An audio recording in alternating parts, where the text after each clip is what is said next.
Mike, when you just pan this camera over a little bit? Yeah, because I can't see it. Have him talk me into it, would you? See, by the time the day ends, you're answering the same thing over and over. I try not to, but yeah, what can you do? There's nothing. Michael, you can have anytime you're ready. Well, what have you been doing with yourself in between?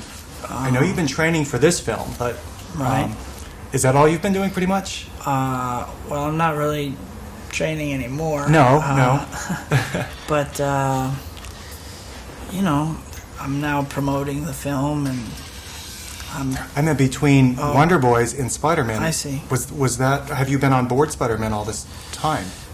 Since then? No, I took a little break after Wonder Boys, and you know, I was just taking some downtime, and then I wanted to get back to work, and it took me a while to find something I wanted to do, and there were different things I was kind of weighing out, and then at some point I decided I really wanted to go after this film,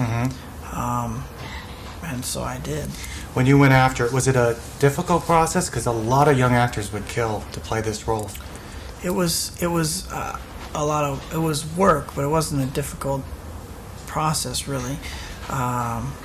First, I had to be convinced in that I read the script. I met with Sam Raimi, the filmmaker, and then I was convinced I wanted to do it. Sam, I was his choice, so I had him in my corner, and then we had to go convince the studio. And I did a reading in a little office on video, and the studio got that and said, okay, this is good, but what we really want to see is him in some kind of a suit doing an action scene.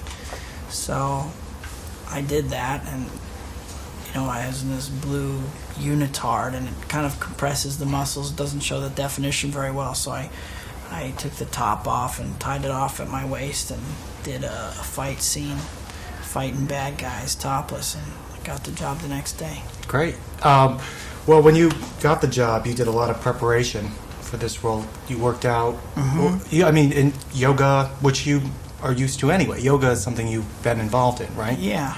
I've had a practice on and off for 8 or 9 years in yoga, or maybe more, like 9 years. And then gymnastics, martial arts, weight training, high-end cardio, special diet. Then I got into wire work to start prepping for that. The wire work for the swinging scenes? For, jumping up and down, or dropping, or sticking onto a wall, or whatever. Well, yeah, it's kind of hard to figure out what's CG or put in there after. Yeah, I mean, good. It does well. That's the idea. But when you were doing some of the, I can't even think of a scene offhand, but there's scenes without you in costume where you're really swinging around. Is that done on CG? For instance, when you go from building to building early on in the movie. When I'm leaping, you mean? Yeah, it's you. Yeah. It's you're swinging. Yeah, that was me. And part of that, there's a sequence I think you're talking about when I first discover my powers. Is that what you're talking about? Yeah. And I'm climbing up the building, and that was me. And then running and jumping from rooftop to rooftop. Almost all of those shots were me. I think they did a couple of plate shots and put some special effects in there, but it was pretty much me. And then swinging across, part of that was me as well. One last question. He's going to wrap us. But are you looking forward to doing more with this franchise, with this character? Yeah, I'm excited. I mean, we have the same team assembled in Sam Raimi, Laura Ziskin, Avi Arad, and Kirsten and myself to do a sequel, so I'm excited. All right. Congratulations. Thanks a lot. Good to see you All again. right, take care.